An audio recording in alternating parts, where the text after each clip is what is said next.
In the next bunch of videos, we're going to do things a bit differently. Up until now, we've been learning how everything works, from the ground up, which is why I've kept it simple, and we've been working with a single saw wave and applying all the different modulation options to that.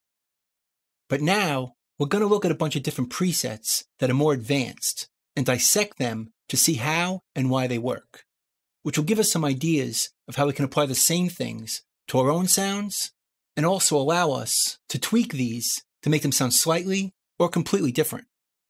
So let's go. The first preset we're going to start with is a bass sound.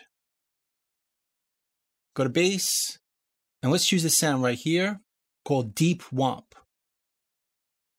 Let's see what it sounds like.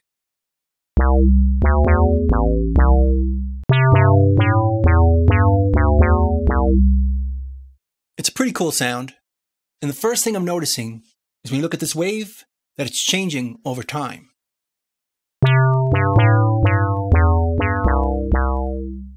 Looks pretty cool. So let's dive in and dissect this sound. Let's start by looking at the oscillators. We have the sub turned on, the noise is turned off, oscillator A is on, and oscillator B is on. Oscillator A seems like it's doing the most. So let's hear each one. Starting with the sub right here, set to a sine wave, down an octave to sound deeper. It's panned in the middle, and here's the level.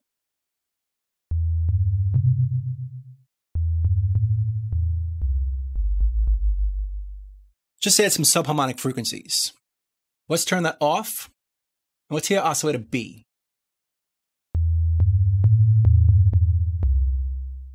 It's also adding some sub. Let's hear them together.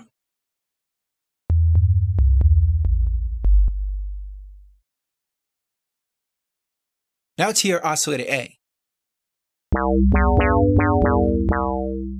That's doing most of the sound. Let's hear with these back on.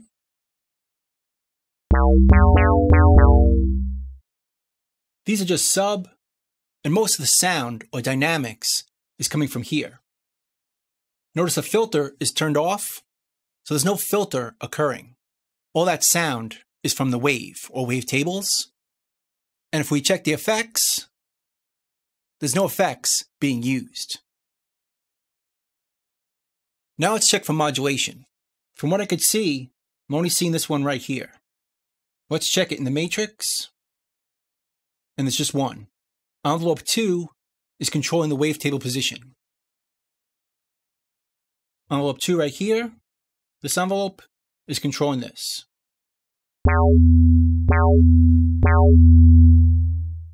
Starting really low, going very quickly to the highest point, down to here to sustain. And we let go, it gradually rolls down. Let's see it in 3D.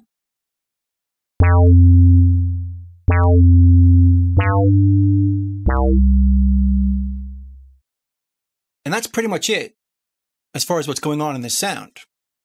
But we can tweak it to make it sound a bit different if we like it, but it's not perfect. For instance, we can change the wave or the wavetable right here. Let's try 4088.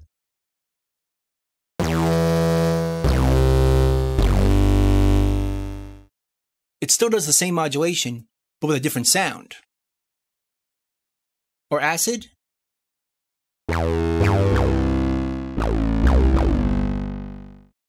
So we can use the same modulation with a very different sound. Let's go back to the original, and now let's adjust the envelope instead. Envelope 2. Now envelope 1 is our amp.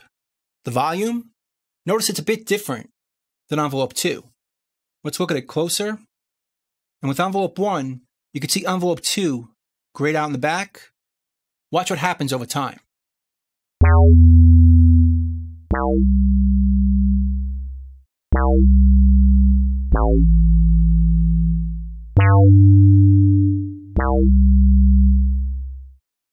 The amp modulation is slightly different from the wavetable modulation. Let's tweak the wavetable one by changing the attack to be a bit slower. Right now it's 36 milliseconds. So it gets to its highest point pretty quickly. Let's slow it down.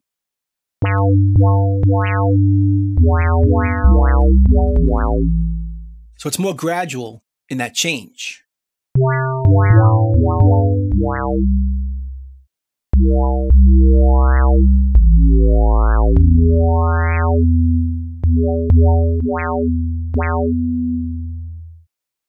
Another thing we could change is the release. Let's go back to the preset. And let's adjust the release instead. Because one thing that's bothering me about this sound is it's very difficult to play fast notes. Watch. The release hangs over so much that each note overlaps, creating some weird pitches.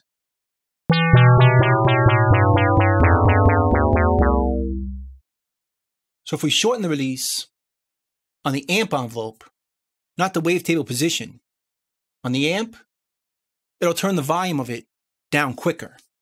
Right now it's almost a full second, 928 milliseconds. That's very long. So we let go of the key or release, the sound is still tailing off for almost a full second, causing that overlap when we play fast notes. So let's make that shorter.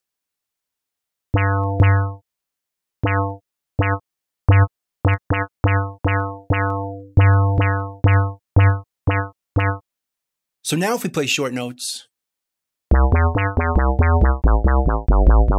they don't overlap. But if you notice, envelope 2 goes past envelope 1. So we're not hearing all the wavetables playing from start all the way to the finish, because it turns off too soon. Let's adjust that by making this a bit shorter as well. This one's 119. Let's do the same thing.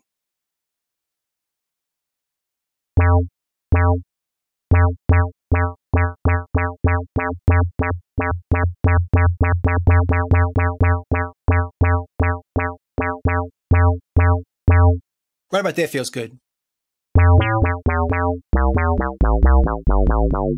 This way it still goes through all the wavetables and we hear it.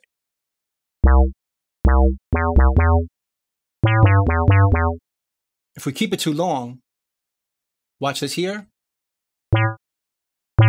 The sound stops before this does.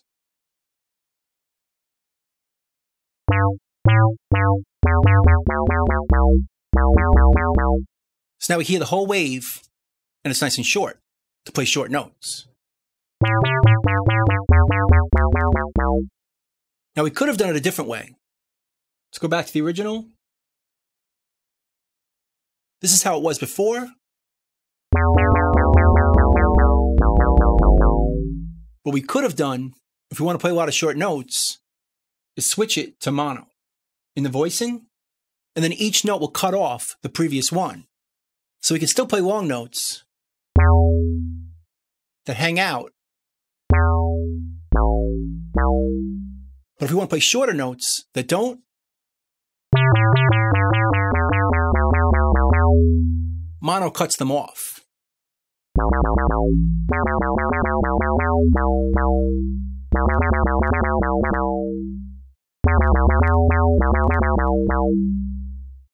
So it's kind of the best of both worlds. So anyway, that's the first preset I wanted to show you. As you can see, it's very easy to choose one that sounds pretty close to what you want and then tweak it to make it perfect. Let's move on to the next one.